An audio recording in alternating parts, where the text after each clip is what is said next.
Hello everyone and welcome back to Cinderella Phenomenon. Before we begin, I'd like to say that there's actually demolition work going on literally right beside my home, so if there's any random occurrences where you hear a bunch of smashing, that's what that is. And I apologize, obviously I cannot get rid of it during post, so unfortunately if it's here, I'll try to minimize it as much as possible, but just be aware that's what that is. Now, let's get on to the story.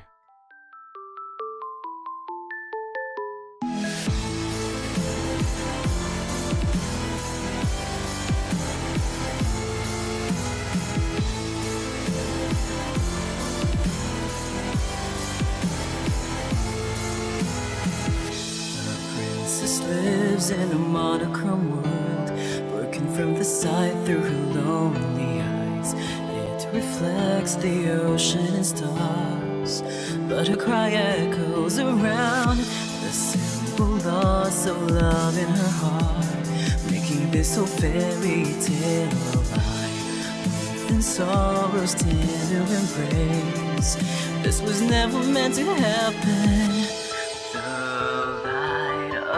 The day, the only reason you have to stay.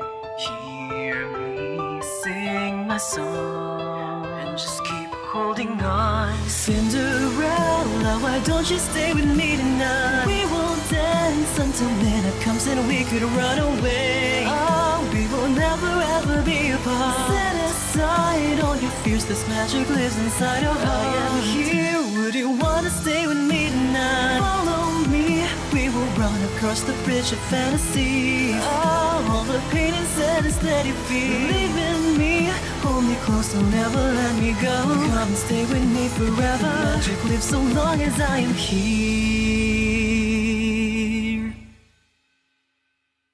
Good morning, Your Highness. Would you like to play with us? You want to play with me? Yeah, come play with us. We'll all have lots of fun. Well, please, just for a little while? Maybe I can. Ellie, what are you doing in front of the gates? Mother! Good morning, Your Majesty. We were just wondering if the princess wants to come play with us. No, Princess Ellie does not want to play with you. Oh wow, that's harsh. But Mother, I do. Enough idle chatter. We must go. It is almost time for your dance lessons. But, Ellie, do not make me repeat myself. Yes, Mother. Wow, that is definitely isolation if I've ever seen it before. It is still dawn when I wake up. As much as I want to continue sleeping, I have no choice but to get up and prepare for the day. The last thing I need is an annoying lecture from my head maid. I've almost become accustomed to waking up this early, even if I do not enjoy it. As soon as my preparations are made, I begin to make my way toward Mella's room, should she wake early. I am about halfway there when I hear familiar voices. Standing far ahead of me are Sir Alcaster and Sir Mythros. Now if you missed the last episode, Sir Alcaster is definitely suspicious of Ellie here. I'm not exactly certain why. And Sir Mythros, if you watched my last playthrough, well, let's just say you know what's up with him. Are you sure this is going to work? Have a little faith in me, my friend. Friends. We are not friends. Sir Alcaster narrows his eyes, then turns abruptly to look at me. Ah, Miss Ellie, was it? Sir Mythros, Sir Alcaster. Have you been eavesdropping, child? He has no reason to be angry at me. If they were talking about something confidential, they should not have been openly talking in the hallway. I am on my way to Princess Mella's room, sir. That is why I am here. I coolly look at Sir Alcaster, who looks like he is about to pop a vein. I cannot help but feel satisfied at his reaction. In just a few steps, he is suddenly looming over me. I have never seen Sir Alcaster look so angry before. What is his deal right now? I hope we find out soon. What is going on? Rod is now walking towards us with a scowl on his face. Sir Alcaster notices this and quickly steps back. There was just a little misunderstanding, Your Highness. Rod glances at me, his eyes narrowing. Great. I'm sure he's going to blame me for this too, even though he did nothing. Oh, he's not. He's going to defend her. Interesting. Much to my surprise, Rod puts himself between me and Sir Alcaster. You know, he did this last night. It was actually rather interesting. Are you alright, Ellie? He's worried about me? I slowly nod. Rod turns back to Sir Alcaster and Sir Mythros. If you don't have business with Ellie, I will be taking her with me. Mella is already waiting for her. Sir Alcaster stares at me for a few moments before bowing down to Rod. Of course, Your Highness. Thank you. Rod turns to me again, his expression solemn. Shall we? He walks off before waiting for my reply. I look back at Sir Alcaster and Sir Mythros one last time before chasing after him. The both of us spend the next few minutes walking in silence. Rod has not said a thing since my encounter with Sir Mythros and Sir Alcaster. Next few minutes? How long is this hallway? Are you okay? What? He already asked me that before. Is he really that worried? Let's see. I think we have to expose our weaknesses in order to get Rod to understand we're not a princess anymore. So, I'm not okay. I have never been treated with such disrespect by Sir Alcaster. He is needlessly hostile towards me. Rod scoffs. Before he was forced to show you respect because you were a princess. Now, because you are a commoner, he speaks to you as bluntly as he speaks to everyone else. That does not excuse his rude behavior. Rod shrugs. He's a lot like someone else that I know. He gives me a pointed look. He always finds a way to scold me somehow. I scowled at him before turning away. You said that Mela was waiting for me. I did not expect her to be up so early. Where is she? I lied. What? He lied to help me out of that situation? Why? Are you helping me? Because while you're here, you are my responsibility. I may loathe the role, but I still uphold it.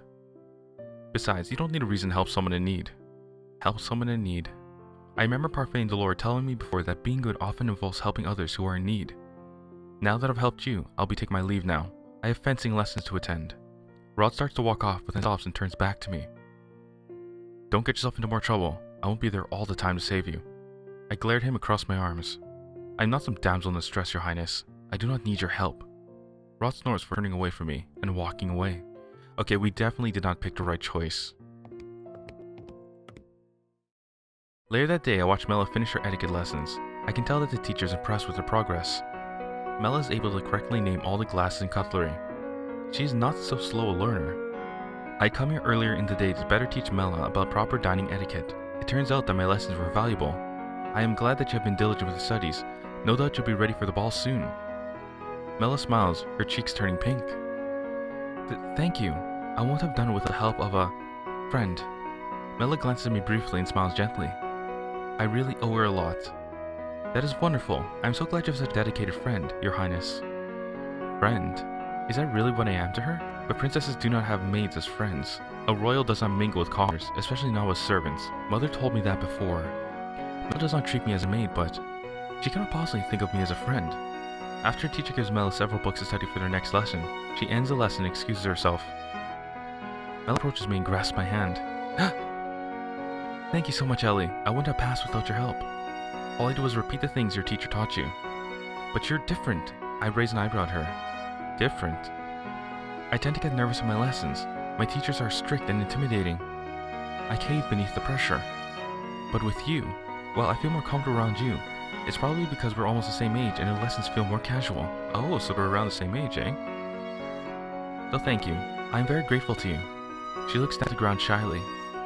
I hope it's alright that we're friends. I furrow my eyebrows at her. Why would you want to be friends with a maid? You're supposed to be making friends with the nobles, not the servants. Mela frowns and I can feel her deflate. She walks toward the window and sighs. Oh, I'm gonna take a gander and say that she misses her old life. That's basically what I sense anyways. I tried. They may not say anything, but I can feel them silently judging me. I wasn't born a princess and I feel that they judge everything that I do. They think that I smile too much, that I'm not regal enough. They feel that I'm too clumsy or too cheerful. But Mela definitely does not act like a noble. I cannot say I blame the nobles for being skeptical of her. Being with them suffocates me. I do my best to act like a princess, but the way they all look at me, it's as if they're waiting for me to make a mistake. Then they'll all have an excuse to jeer at me. Every girl dreams of becoming a princess, and yet, this is not my dream. I really just miss being a normal girl. I miss my freedom. Ha! I was right. And I feel sorry for Mela. I look at her, thoughtful. I think I can understand what Mela is feeling. Just like me, she was thrown into a world she was not ready to be a part of. Right now, we have no choice but to fit in. She never wanted my town in the first place, yet I accused her of stealing it. Have you told your mother how you feel? Mela shakes her head. Oh, really? Oh wait, no, she's probably thinking of her mother and her happiness. That's the way Mela comes off to me. No, not to King either. I don't want them to think that I'm ungrateful. That's why I'm trying my best to become accustomed to all of this. I cross my arms. But you are not happy. I'm not. Everyone just assumes that I'm happy because I smile a lot. She barely opens up to anyone, and yet she opened up to me. Had I been given the choice before I was cursed, I would never have listened to her. You should tell them how you feel rather than just keep to yourself, otherwise the stress will continue to accumulate on your shoulders. I wish I could be more honest with them, I really do. I envy you for being able to speak your mind. She envies me? Mela takes a deep breath and sighs. The frown fades with a sigh and is quickly replaced by a fragile smile. I am sorry for ranting to you like that. I must have bored you with my story. I'm used to getting so annoyed with her, but now that I've seen this side of her, I suppose she's not as terrible as I had first thought. Oh, I remember that Mother wanted to see me after my lessons today. Allow me to escort you to the Queen then. Thank you. Days pass without any real conflict. I run Sir Alcaster again in the hallways, but his eyes pass over me as if I'm something to be ignored. Delora, who had been ignoring me as she had been busy with other priorities, returned to the Marchen yesterday to discuss something important with Parfait.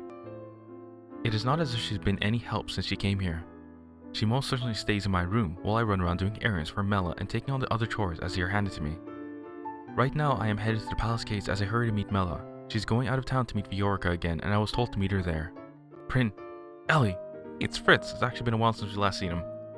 I turn around and see Fritz walking my direction. Ever since I told him to refer to me by my name, he has been stumbling over not using my title. I rarely see him, but when I do, we do not have much time to discuss anything. Can I help you with anything, Fritz? It's been a while. Have you managed to complete one of your good deeds? Days after I had originally run into Fritz, I managed to have a quick conversation with him regarding my curse. It has been a long time since that conversation happened. Recently, I have barely seen Fritz. I hear rumors that he's been reassigned somewhere outside the palace. Outside the palace, eh? I wonder why. That has to be story critical that he has been assigned outside the palace. And I'm really wondering why. Is someone trying to keep him from Elly? Now that's the question. I show him my pendant and point at the piece of the second glass slipper. I managed to get one several days ago. Elly, that's wonderful. I knew that you could get one. Only 2 more, and then I could break this curse. Ah, Fritz, Miss Elly. I did not think that the two of you were acquainted. We both turn our heads at the same time when Mythros suddenly appears from around the corner, the usual smile on his lips. Sir Mythros. Fritz, I believe Sir Alcaster is looking for you. Right, sorry. Elly, I must take my leave now. Of course. Fritz bows to Sir Mythros for walking off, leaving me alone with Sir Mythros. Mythros does not say anything, but continues to smile at me. His staring makes me feel incredibly uncomfortable. He's very Wait, look at the diamonds around his, the orange diamonds on his suit.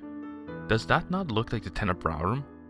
And the crystal the fairies have? I forgot what that one's called. The Lucis.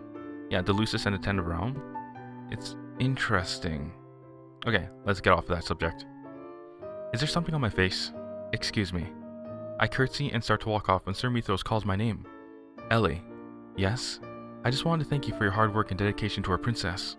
I look at him, puzzled by his sudden gratitude. Don't worry, everything will soon be remedied. He has a suspicious look on his face. I'm wondering things now. Excuse me? My apologies, I did not mean to keep you. He completely ignores my question. He dips his head slightly before turning and walking away, the smile still on his face. What was that all about? Rod and Mela are already waiting for me outside the carriage by the time I arrive at the palace gates. Rod has his arms crossed and looks at me irritable. His face is perpetually stuck in that scowl, it seems. You are late. My apologies. You're so grumpy, but you've been late many times before too, Rod. Rod just shrugs his shoulders as he turns and heads into the carriage. Mela sighs before looking at me. Shall we? Of course. The 3 of us sit in silence as the carriage rolls towards the town. The knight assigned to guard duty is sitting out front with the driver, watching for any disturbances. Mela glances forlornly out one window, while Rod silently looks out the other as he rests his chin on the palm of his hand. I notice Mela pausing to glance at Rod every now and then, looking restless. Finally, she breaks the silence. Are you still mad that I asked you to come along to visit Viorica? Silence. You could have declined the invitation, Rod, and if you would only tell me what happened between the 2 of you, I would do my best to remedy the situation. Rod notices me looking at him and scowls. He returns his moody gaze to the window. I have nothing to say, Em. But you used to be good friends with Viorica too, Rod. But then, ever since you were... Mela stops herself, but I know that she's referring to his curse. After that day, you've kept your distance from her. Then, when you found out about the wedding, you became even colder toward her. Even Viorica is worried about you, Rod. She worries that she might have offended you somehow. Mela. There's a hint of warning in his tone. Is it possible that Viorica is related to Rod's curse, considering the timing? Mela opens her mouth again to say something, but then suddenly stops and turns to the window, her expression mirroring Rod's own gloom. We are all silent until we arrive at the toy shop. Wait a minute. Crap, they didn't say what his curse was, did they? Oh wait, they did. Okay, so this is basically how things went down. In the start of Rod's route, I actually skipped through basically the entire introduction, but Rod's curse was named.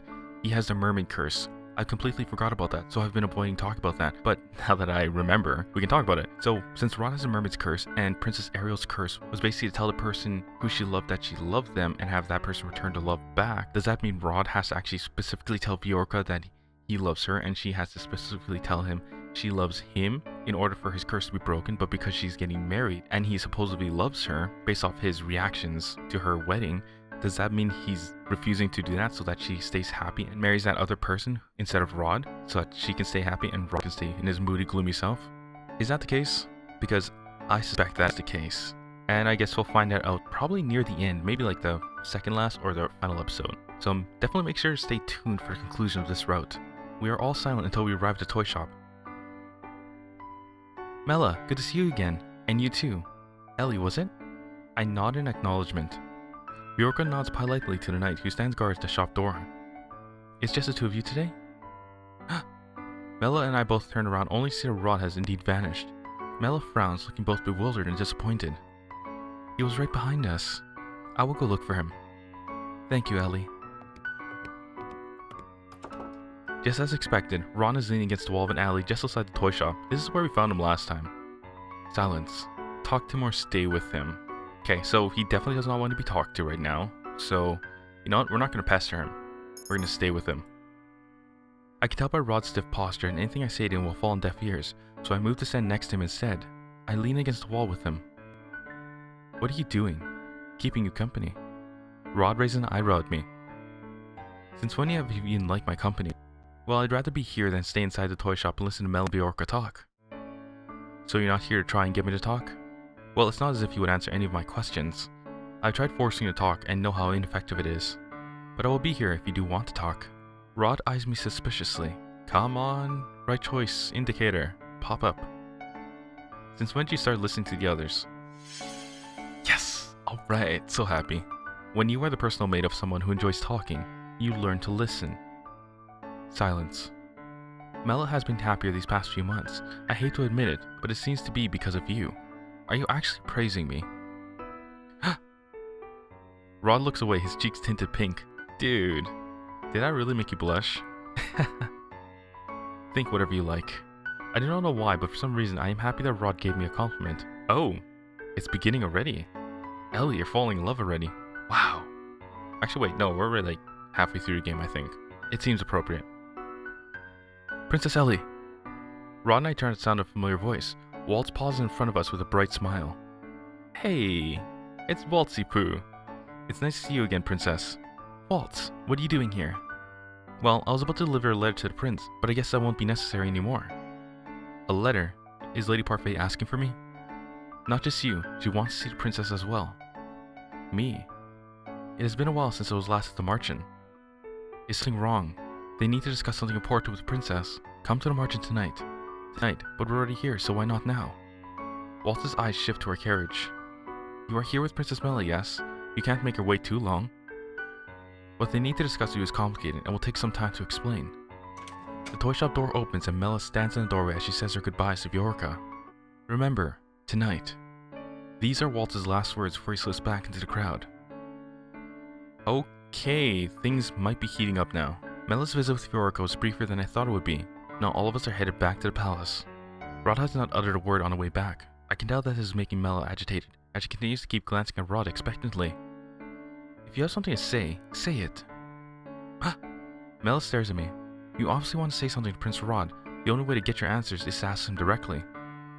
Rod does not turn around. It is as if he does not hear me. Mela clasps her hand and sighs. Well, I glance at Rod, who still persistently stares out the window, his eyes focused on nothing. He's pretending not to hear us. How immature. Rod. Viorica was sad that you weren't there today. She was certain that you stayed outside to avoid seeing her. What is going on with you? I am not in the mood to answer your questions, Em. Mela grips the edge of her dress, her expression becoming more rigid. You've been keeping secrets from us ever since you were cursed. We don't even know why you were cursed or how to help you break it. Wait, the rest of the family doesn't know anything about the circumstances of Rod's curse? I thought that he told them everything, but all they know is that he is cursed. We're a family. We're supposed to help each other through problems. Mella's hands are shaking as she gazes at her brother. Em. Aw. Seriously, Mela, like, she's a very lovable person, so it actually does hurt that people are treating her wrongly. The carriage stops, and as soon as the servant opens the door, Mela quickly steps out and rushes back toward the palace. Rod watches her go silently, though his eyebrows are furrowed and he looks guilty. I silently shake my head at him before running after Mela. Mela stands in the hallway with her hands to her chest. She breathes slowly in and out, as if she is on the verge of tears. When she notices me behind her, she turns away and wipes her eyes with the back of her hand. I'm sorry for storming off like that. I was just very frustrated at Rod. I said something I shouldn't have said back there. Nope, you said the right thing. Although, I know how it feels to say the right thing and be sad about it after. If anyone finds out about this, they won't. Your secret is safe with me. Mela flashes me a grateful smile before looking at the sky. Em.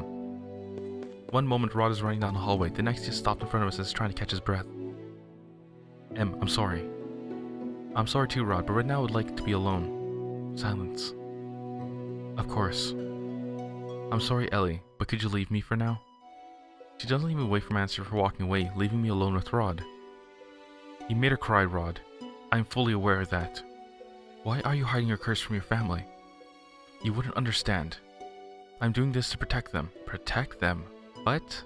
Okay, I thought this was solely about Viorica. What's going on? Protect them? Rod silently shakes his head. They wouldn't understand. Those are the last ominous words Rod speaks before rushing off, leaving me alone in the hallway. What happened to him? I thought his curse was specifically about Viorica, but something else happened that actually endangers his family? I can kind of understand why he doesn't, well, I can't understand why he doesn't want to tell anybody, but the fact that it will endanger his family, I can understand him keeping a secret because of that fact alone. The hallways are silent at this time of night, as most everyone in the palace prepares for bed. I am now on my way to our meeting place. Rod told me earlier to wait for him here. I thought that it would make me go to the Marchen by myself after what transpired with Mela, but I was wrong. Mela was so upset today. I've never seen her like this before. I turn my thoughts back to the Marchen and to what Waltz said earlier. I wonder what Parfait wants to talk with us about. I feel my heart beating erratically against my chest. Why do I feel like something bad is going to happen? Okay, we're definitely at the halfway point. I realize that I've been standing in the open for a while. Perhaps I should move. People might find my standing here suspicious. I start walking again and am surprised when I feel a hand close around my wrist and pull me into the darkness. I open my mouth, but a hand muffles my scream. Shh. Rod? Rod's gaze is icy. He speaks quietly, but I can feel the anger simmering underneath his words. What if someone saw you just standing there? Have you even thought about how they might get suspicious? His tone is so accusatory that for a moment I cannot find my voice. But then, he is right. I should have been more careful. Sorry. Rod stares at me, surprised. What? I never thought I'd hear you apologize, especially to me. Oh, well, at least I know how to apologize, unlike you. Oh, snap back. And why would I ever have a reason to apologize to you? Because you've done nothing but treat me coldly, even when I've done nothing to personally attack you. Rod scowls at me, but does not say anything. Instead, he sighs and takes my hand, pulling me after him. And there we go. He looks so sad. What? Let's go before the guards see us. I have no energy to argue with Rod, so I allow him to pull me along. Silence. I'm sorry. What? He apologized to me? Don't make me repeat myself. I did not hear you clearly. If there's one thing I know about you, it's that you're not deaf. Of course I'm not. Shh! Someone will hear you. I glance at Rod, but he does not respond. Silence. Wait, why is Sebi silent? And why does Sebi look like it's waving at Ellie? It's a little cute though, I'll admit that. Princess, your ham is really warm.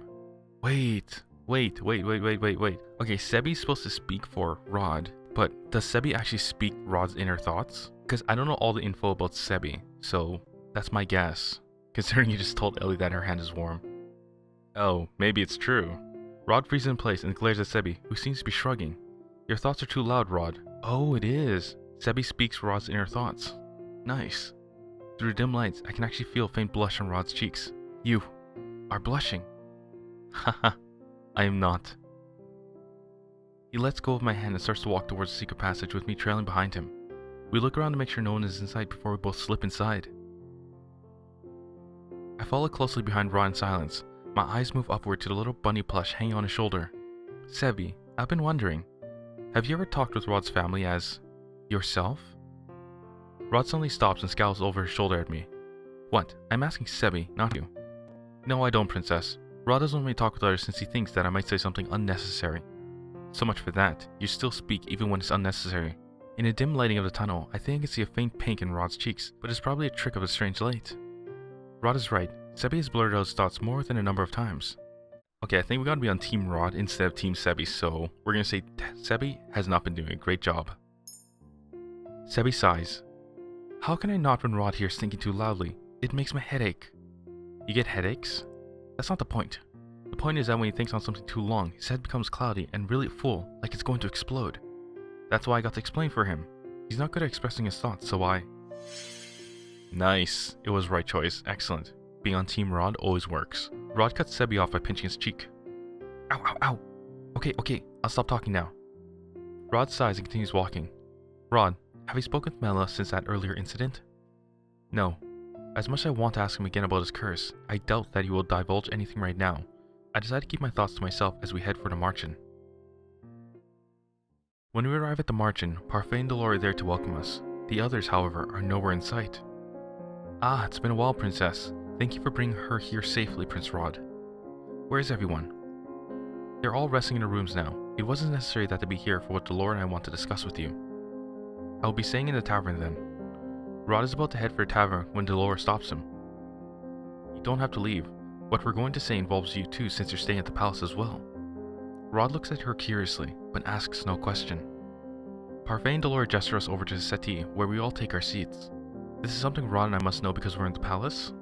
I have a bad feeling about this. Before we start, I would like to congratulate you on your first good deed, Princess. Delora told me all about it. I can see the extra piece on your necklace as well. Parfait smiles at me, her eyes filled with pride. Her faith in me rekindles the dwindling confidence I had. If only you'd seen how happy Delora was when she announced it to us. You didn't have to go into specifics, Parfait. Oh, are you embarrassed, Delora? She smiled at Delora teasingly before turning back to me. Anyway, I know you can do it, Princess. Only 2 more to go and you can break your curse. Yeah, keep up the good work, Princess. And you too, Rod. Silence. So what is it that you wanted to discuss with us? I conducted a little investigation while I was with Elly in the palace, and I found out something important. Something important. I discovered that there's a witch in the palace. Oh, we know who that is. A witch? In the palace? I felt a tinge of magic while I was there. It was faint, but definitely there. I don't remember feeling before when I was there as your doll, Princess. It seems that the witch is using a glamour to hide himself or herself from us. A glamour is a magic that only very experienced witches can cast, which means that the witch we're dealing with is no ordinary witch. They have the potential to be very powerful. But what would a witch be doing in the palace in the first place? This witch could be after the king, but what? Parfait and Delora glance at each other, looking conflicted. It is Parfait who faces me first, her expression grave. Oh, we know what's gonna happen now. I'm afraid there's some other possibility we must make you aware of, Princess. And in order for us to explain it, we must give you the truth. Oh, we know what the truth is. Everyone does the truth. Prepare yourselves. This is probably not mind-blowing, but something you probably suspected, but it's still cool. Silence.